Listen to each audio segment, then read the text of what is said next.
एक लोगों ने कमेंट किया था कि दीदी बता दीजिए बिहार एस्टेट की तैयारी कैसे करनी है। तो देखिए, अगर आप प्रिपरेशन कर रहे हो मेन एग्ज़ाम की, बीपीएससी टीआरई 4 के मेन एग्ज़ाम की, जो क्रैक करके आपको जॉब लगेगी उसकी प्रिपरेशन कर रहे हो, तो आपके लिए एस्टेट बहुत इजी है। मैं पहले अपना बता देती हूँ। देखिए, मैंने एस्टेट भरा ही नहीं। जब पिछली बार टीआरई 2 में आया था एस्टेट, तो मैंने भरा ही नहीं, चला गया, टाइम बीत गया, साइट क्लोज हो गई। इसके बाद एज रिलैक्सेशन को लेकर कुछ ऐसा विवाद हुआ था, उसके लिए साइट एक दिन के लिए शाम 5 बजे तक के लिए खुली। तो मेरे दिमाग में आया कि मैं भी भर देती हूँ, तो उसी में मैंने जल्दीबाजी में भरा।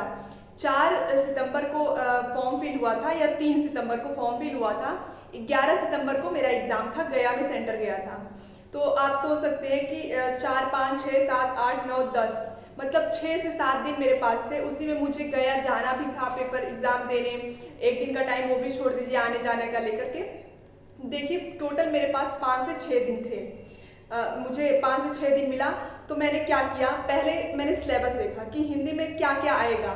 जैसे ग्रामर में संज्ञा, सर्वनाम, संधि, समास, रस, छंद, अलंकार, पैसेज, कितने नंबर का ग्रामर आएगा, कितने नंबर का थोड़ा सा साहित्य भी आएगा, कितने नंबर का पैसेज आएगा, थोड़ा सा पीवाईक्यू आप देखिए। और उसमें टीचिंग स्किल आती है, शिक्षण विधियाँ आती हैं। वो अगर आप सीटेट अच्छे से पढ़े हो तो आपको टीचिंग स्किल्स अच्छे से आप कर लोगे। तो मैंने पहले एक पेज पे सिलेबस लिखा। बात ये है कि कितने नंबर की हिंदी ग्रामर आएगा, कितने नंबर का लिटरेचर, कितने नंबर का पैसेज आएगा, कितने नंबर का टीचिंग स्किल्स है, 5 नंबर की रीजनिंग आएगी, 5 नंबर का करंट अफेयर या जीके जीएस ऐसे करके कुछ आता है। तो सबसे पहले आप अपना सिलेबस लिखो, ठीक है। इसके बाद मैंने क्या किया कि मेरा सब्जेक्ट हिंदी था, तो मैंने आदित्य पब्लिकेशन से मैं तैयारी कर रही थी टीआरई 2 के लिए। तो इसलिए मैं जो भी मेरा कंटेंट था ना, वो मेरे सारे तैयार थे। संधि, समास, रस, छंद, अलंकार, ये सब मेरा सब तैयार था पहले से। बस मुझे देखना था कि आता कैसे है, वो कर लिया।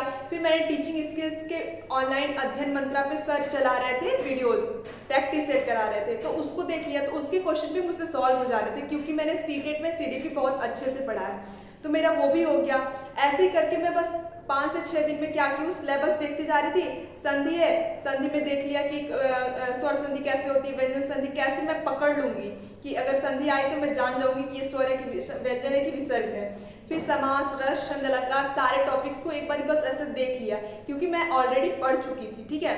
और इसके बाद ना तो माइनस मार्किंग है, 150 में से आपको 75 नंबर लाना है जनरल वालों के लिए, 75 नंबर पे पासिंग है। तो मेरा टारगेट ये था कि मुझे 80 से 85 नंबर लाना है बस, और मेरा उतना नंबर भी आया, 84 पॉइंट कुछ कुछ करके आया है। तो समझ लीजिए 85 मार्क्स है मेरे। मेरा टारगेट भी यही था कि मुझे बहुत ज़्यादा कट ऑफ नहीं लेके जानी है, बस मुझे पास हो जाना है कैसे भी करके। मैंने पेपर 1 दिया था। और मेरी एक फ्रेंड है जो अभी एस्टेट आया था उसमें दी है, वो थोड़ा एक आध हफ्ते पढ़ के गई अच्छे से, तो उसका 100+ नंबर आया है। तो आप जज मत करिएगा कि 84 या 85 नंबर ही आया है, क्योंकि मेरे पास टाइम बहुत कम था, मैंने बहुत कम पढ़ा और मुझे बहुत आइडिया भी नहीं था इसके बारे में। और मेरा माइंड सेटअप भी यही था कि मैं सोच के गई थी कि बस मुझे पास होना है, मुझे बहुत हाईएस्ट मार्क नहीं लेके आना है। तो उसके हिसाब से। और अगर जिसने भी कमेंट किया है, अगर आपका सब्जेक्ट साइंस या मैथ्स है या कोई भी है सब्जेक्ट, अगर आप मेन पेपर की तैयारी कर रहे हो ना, तो एस्टेट आपके लिए बहुत इजी होगा।